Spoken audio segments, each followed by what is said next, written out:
안녕하세요. 크립토TV입니다. 이번 시간에는 브릭스 국가, 나라 힘든데 코인이나 해볼까라는 주제로 말씀을 드려볼까 합니다.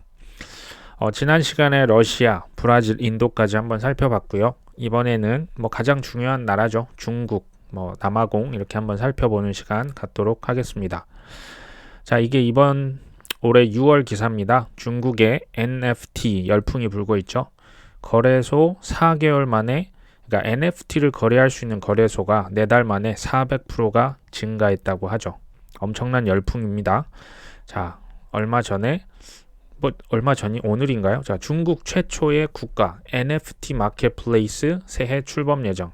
중국에서 아예 국가가 운영하는 NFT 마켓을 그냥 론칭을 시켜버렸죠. 자, 이게 이제 아래쪽 보시면 중국은 2021년부터 채굴 금지, 거래소 금지, 지금 다 금지했죠. 하지만 암호화폐를 보유하고 디지털 자산을 합법적 경로를 통해서 이를 거래하는 건 인정한다. 이게 사실 이해하기가 굉장히 쉽지가 않습니다. 하지만 그 공산당의 국부 유출이 실제로 어마어마하게 일어나고 있고요. 자녀들을 대학교, 이렇게 미국이나 영국, 유럽에 유학 보내고 그들 주소로 그냥 코인으로 싸버려서 엄청난 그 국부가 유출이 실제로 됐다고 합니다. 자, 통제권이 유지될 수 없겠죠. 그렇기 때문에 코인 금지 이해가 됩니다. 하지만 중국이 이 NFT 그 누구보다 자본시장 원리에 빠삭한 중국에서 엄청난 시장이 열리는 거 이것을 쳐다만 볼 수 있을까요? 절대 그럴 수 없습니다. 중국은 돈이 벌고 싶은 거죠. 그래서 출범시켜 버린 거죠. 자, 저스틴 선 이전에 저희 동생이 또 얘기를 한번 하긴 했습니다만, 자, 후오비 인수 중국 진출 이거를 이제 10월 12일만 해도 긴가민가 했죠. 후오비를 누군가 샀는데 이게 뒷단에 저스틴 선이 있냐 없냐 설왕설래가 있었는데, 자, 이 친구가 여기에서는 후오비를 미래에는 구매할 수 있겠지만 지금은 아니다. 그리고 지금은 이제 중국 정부 입장 변화에 달려 있다. 지금 삼엄하다는 거죠. 지금 쉽사리 들어갈 때가 아니다 하고 이때는 후오비 인수 나 아니라고 분명히 얘기를 했죠. 자, 한 달 후에 후오비 인수자, 후오비는 지금으로 치면 세계 한 3위 정도 된 거래소입니다. 중국 계죠. 중국입니다.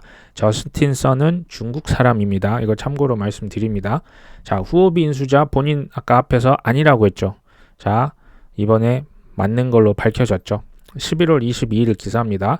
지분 인수 60% 사실상 거의 다 가져간 거죠. 자, 10억 달러를 들여서 홍콩 자산관리회사 어바웃 캐피탈, 또 홍콩이죠. 홍콩에 있는 회사 통해서 후오비 글로벌의 지분 60%를 인수했습니다. 자, 소식통이 뭐라고 했냐? 저스틴 선이 중국 감독 당국의 규제를 피하기 위해서 자신의 이름을 숨겼다고 얘기하죠. 이해가 되시죠? 잘못 걸리면 중국은 무서운 나라지 않습니까? 어쨌든 후오비 인수한 건 저스틴 선이죠. 자, 폴로닉스도 인수를 했죠. 폴로닉스는 여기도 코인 거래소입니다. 이곳에 사실은 유럽 쪽에 있었지만 이제 서클이라는 회사가 인수를 했죠. 서클의 주인은 누굽니까? 서클이 그 스테이블 코인 발행사, USDC 발행사 거기에 주인은 또 골드만삭스입니다. 자, 사실상 골드만삭스로부터 저스틴 선이 폴로닉스 거래소를 인수를 했습니다. 이유가 뭐냐? 동남아시아 중국 진출을 염두에 둔다. 다 먹겠다는 거죠. 자, 저스틴 선이 후오비도 인수했죠. 근데 폴로닉스를 후오비와 합병해서 하나로 합칠 것이다 라는 얘기 나오고 있습니다. 중국과 동남아 인구가 어마어마한 시장 내가 먹겠다 지금 행동으로 개시했죠. 자, 홍콩의 SFC, 여긴 증권선물위원회입니다. 자, 개인도 크립토 통화에 직접 투자할 수 있게 할 방침, 이게 10월 기사죠. 어마어마한 일이죠. 중국에서 빗장이 열린 거 아니냐, 여러 관측들이 나오는 게 바로 이것 때문에 그런데요. 자, 여기에서 홍콩의 그 규제기관 담당자가 홍콩의 암호화폐에 대한 규제 환경이 중국 본토와는 좀 다르다라고 얘기를 합니다. 홍콩이 본토와 얼마나 분리되어 있는지를 보여준다. 글쎄요, 그 우산 혁명, 그 민주화 항쟁할 때는 이러지 않았는데 자본주의는 좀 다른가 봅니다. 자, 지난 4년 동안 홍콩 규제 당국은 적어도 800만 홍콩 달러, 이게 우리 돈으로 치면 한 13억 이상의 전문 투자자, 개인은 그러니까 한마디로 부자들에게만 코인을 살 수 있게끔 하겠다라고 했지만 이제 그 어떤 개인도 코인 살 수 있게끔 풀겠다는 거죠. 자, 저스틴 선이 그 블룸버그 그 인터뷰에 나와서 얘기를 합니다. 홍콩이 암호화폐를 지금 수용하는 모드고 중국 개방을 지금 기대하고 있다. 제가 장담하는데요. 이 저스틴 선은 보통 친구는 아닙니다. 이게 뭐 미국의 FTX 뭐 지금 잘 안 됐지만 그 뽀글이 쌤이 있었다면 중국에는 저스틴 선이 있습니다. 그 뒤에 소위 말한 돈 되는 세력이 정말 그 어마어마하죠. 자, 이 친구가 중국이 개방하고 있다는 것을 과연 모르고 들어갔을까요? 후오비 글로벌을 인수하고 지금 뭐 폴로니엑스를 합병하고 지금 이렇게 지금 언론은 인터뷰를 하는 걸 중국 정부가 모른다고 생각하시진 않겠죠? 다 알고 있습니다. 자, 2020년만 해도 홍콩 당국은 암호화폐 연계 상품을 거래하는 것조차 꺼렸고 ETF는 당연히 없었죠. 근데 지금 ETF 나왔습니다. 자, 이것들이 이따 제가 말씀드리고요. 자, 중국 규제 방식에 맞추기를 원했기 때문에 중국 눈치 봐서 이런 상품들은 생각도 못했다는 거죠. 하지만 지금은 어떻습니까? 이게 12월 16일 기사입니다. 홍콩 증권거래소에 암호화폐 현물은 아닙니다. 선물입니다. 선물 ETF 출시에 하루에 7,900만 달러가 모였죠. 우리 돈으로 하면 이게 거의 얼마입니까? 한 1,000억이 넘는 돈이네요. 그 돈이 첫날 하루에 몰렸죠. 하지만 아쉽게 선물이죠. 현물이 아닙니다. 자, 어쨌든 아시아 최초고 중요한 이정표를 찍었다. 자, 이 저스틴 선 입에서 나오는 얘기를 좀 더 들어보겠습니다. 자, 지난 2년간 극적인 변화가 나타나고 있다.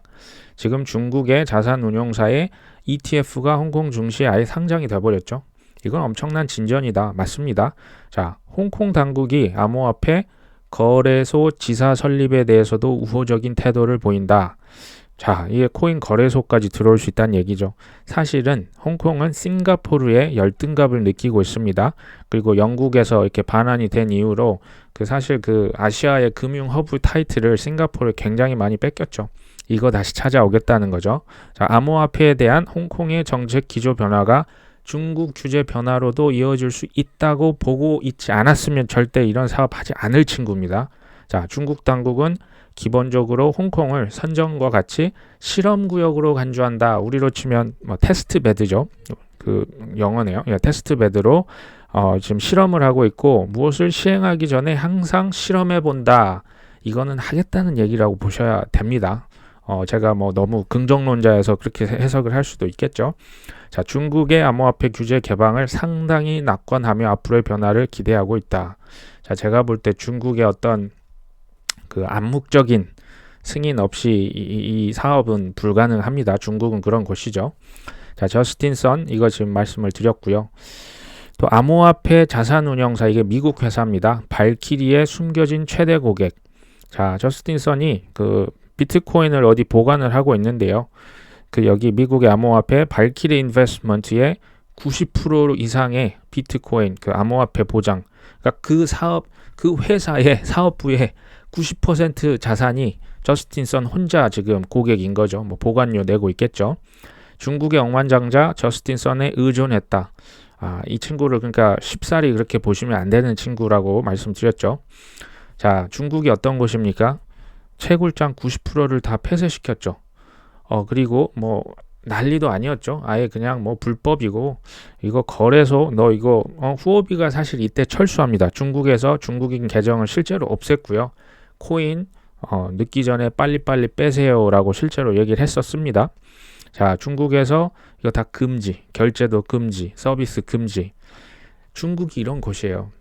투자가 쉬운 게 있습니까? 아무리 뭐 기회가 있다고 한들 위험도 그만큼 크죠. 근데 더 중요한 건 뭐냐? 중국인의 선택입니다. 이 친구들이 그러면 뭐 채굴장도 마찬가지죠. 채굴장 접는 분도 물론 있지만 제 생각이 맞다면 이들은 실제로 계속 하고 있는 사람도 있어요. 자, 중국 암호화폐 투자자가 거래소 폐쇄해도 투자 그냥 계속 하는 거죠. 뭐 해외 거래소로 옮겼을 수도 있고 개인 지갑으로 옮겼을 수도 있지만 쉽사리 포기하지 않습니다. 저는 인도도 마찬가지라고 생각을 합니다. 자, 후오비 관계사 뭐 뉴호테크, 코인베이스와 파트너십도 체결하고요. 후오비에서 트론, 뭐 저스틴 선이 만든 그 코인이죠. 이 기반이면 출금 수수료도 면제하겠다. 사업을 열심히 하고 있는 거 지금 보고 계십니다. 자, 중국 정부 디지털 화폐 국제표준 제정에 적극 참여하겠다. 데이터 교류, 규제, 서비스 공유 등 글로벌 협력을 추진하고 국경 간 디지털 무역 인프라 구축할 것. 자, 이게 디지털 화폐의 시대가 올 거는 너무나 명확하죠. 그 이제 DCEP라고 하는데요. 이게 CBDC 중국에서 가장 앞서 있습니다. 이 시대의 주도권을 선점하기 위해서 표준 제정 스탠다드를 만드는데도 열심히 참여하고 있죠. 자, 이제 남아공 잠깐 살펴봅니다. 남아공은 뭐 상대적으로 브릭스에서는 가장 이제 작은 국가입니다.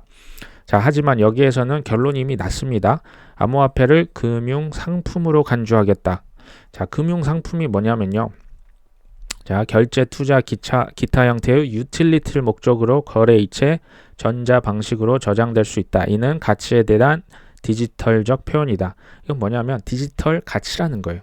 금융, 자산, 금융 상품이란 얘기죠. 그래서 아무래도 이렇게 상품으로 취급을 하면 뭐 기존의 어떤 뭐 화폐냐 이게 증권이냐 보다는 좀 더 규제가 덜 할 수 있는 곳, 이게 남아공이라 보시면 됩니다. 자, 조사를 해봤더니 남아공 국민의 10%가 암호화폐를 보유하고 있다. 뭐 대략 그 국가 대비 약 400만 명 정도 추산을 하고 있죠. 이게 사실 뭐 22년도 기사이기 때문에 이 하락장에서도 400만 명이면 뭐 그렇게 적은 수량 같지는 않습니다. 대부분은 비트코인, 이더리움, 도치코인, 카르다노를 소유하고 있었죠. 그리고 대부분 지금 하락장이죠. 하지만 뭐 많이 매도를 했겠죠. 그렇지만 대부분은 장기적으로 보유하고 있음을 나타냄. 이게 남아공에도 존버적이 있다는 얘기 같습니다. 자, 남아공에 대형 마트가 있습니다. 픽앤페이라고 있는데요. 여기에서 비트코인 활용한 결제 서비스를 지원한다. 뭐 이게 이제 대중화의 어떤 시발점이 될 수는 있겠죠. 하지만 아직은 좀 미약해 보이는 건 있습니다. 자, 고객이 앱에서 QR코드 스캔해서 그냥 스마트폰으로 거래를 완료한다. 결제를 할 수 있다. 근데 여기서 소요 시간이 30초 미만이라고 나오는데요. 그러니까 대중화가 안 되는 거죠. 아직은 30초를 누가 마트에서 줄 서고 있는데 기다릴 수 있을까요? 이게 3초 내로 들어와야 됩니다. 리플 스텔라로 결제하면 실제로 가능하죠. 하지만 비트코인은 그 뭐 라이트닝 네트워크랄지 좀 시간이 좀 더 걸린다고 보시면 됩니다. 자, 어쨌든 낮은 가치의 거래에 대해 저렴한 서비스고요. 저는 이게 제일 중요한 것 같아요. 고객에게 진정한 가치와 선택권을 추가한다고 보셔야 됩니다. 선택권이라는 것은 내가 우리 남아공 화폐로 할지 아니면 비트코인으로 할지 스테이블 코인으로 할지 본인이 선택할 수 있는 거죠. 수수료 적고 빠르고 이게 소비자에게 편익을 줄 수 있는 좋은 선택지가 될 수 있다. 그래서 저는 비트코인 크립토의 미래가 앞으로 밝을 수 있다고 이제 보는 거죠. 자, 앞으로 몇 달 안에 모든 매장에 결제를 도입할 예정이다. 지켜보겠습니다. 자, 이제 인도네시아인데요. 인도네시아는 브릭스는 아니지만 여기 지금 인구가요. 무려 2억 7천만 명입니다. 평균 연령이 30.2세죠. 그 어느 곳보다 젊은 친구들이 많이 있죠. 어찌됐건 여기에서 가상화폐 세금으로 올해만 벌써 200억 가까이 거뒀다고 합니다. 자, 여기에서 이제 그 소득세가 91억 원, 또 부가가치세가 또 역시 100억 원 정도 됐죠. 내년에도 계속돼서 암호화폐 과세가 정부의 재정에 보탬이 될 것. 자, 제가 장담합니다. 코인은 싫어도 세금 싫어하는 정부는 없습니다. 그러니까 향후에 세금 받을 수 있는 정말 무한한 보고 코인이라고 보시면 됩니다. 자, 바이낸스가 토커 크립토라는 거래소 지분을 인수했죠. 여기가 바로 인도네시아입니다. 물론 지금 비용 절감을 위해서 58%를 잘랐다고 합니다. 하지만 바이낸스가 그 시장의 잠재력 보고 들어간 것은 무시할 수 없겠죠. 자, 브릭스를 한번 살펴봤습니다. 자, 브라질과 러시아는 타의 추종을 불허하는 코인 선진국이라 보시면 됩니다. 자, 인도는 어떻습니까? 금지를 하는 대신에 일단 세금부터 걷고 있죠. 자, IMF와 매우 결이 비슷합니다. 무슨 얘기냐? 결국은 허용을 하겠지만 코인은 자기 자본 1%, 2% 은행들에게 얘기했듯이 이거 위험하니까 많이 사지 말아라 라고 지금 하고 있는 곳이 인도죠. 대신에 CBDC를 좀 활용했으면 좋겠다. 그런 곳입니다. 자, 중국은요. 뭐 물론 역시 여기도 부정적이었지만 홍콩을 한번 실험해보고 디지털 화폐 주도권 내가 선점하겠다. 그리고 선물이지만 비트코인, 이더리움 ETF 출시가 됐죠. 자, 남아공 따라오고 있는 뭐 지금 형국입니다. 자, 여기에 브릭스 플러스라는 곳 말씀드렸죠. 또 중동의 산유국, 법정화폐 채택 국가 지금 현재는 2개지만 내년에 아마 몇 개 이상 더 추가가 될 겁니다. 자, 이런 국가들이 앞으로 얼마든지 추가될 수 있다. 재밌는 건 이게 지금 똑같은 상황을 우리가 보고 있습니다. 하지만 누구는 낙관론자고요. 누구는 비관론자입니다. 이거는 선택의 영역인 것 같아요. 그러니까 어느 정도 지식을 습득하신 다음에는 결국은 이렇기 때문에 투자를 하겠다. 이렇기 때문에 나는 그냥 떠나겠다. 본인의 선택이라는 생각이 듭니다. 근데 저는 왜 긍정론자냐? 자, 이들 중에 누가 억지로 비트코인, 크립토, 스테이블코인 쓰세요 하는 데가 있을까요? CBDC는 누군가 쓰라고 합니다. IMF도 있고요. BIS도 있습니다. 하지만 크립토나 특히 이 스테이블코인 같은 경우는 필요에 의해서 지금 채택을 하고 있는 거예요. 사우디에서도 필요에 의해서 그 중국과 서로 이제 이해관계가 맞아 떨어지잖아요. 그러니까 뭐 원유도 내가 위안화로 할게 뭐 이런저런 얘기가 나오는 게 이거는 사실 최소한 우리가 다극화 체제로 가는 거죠.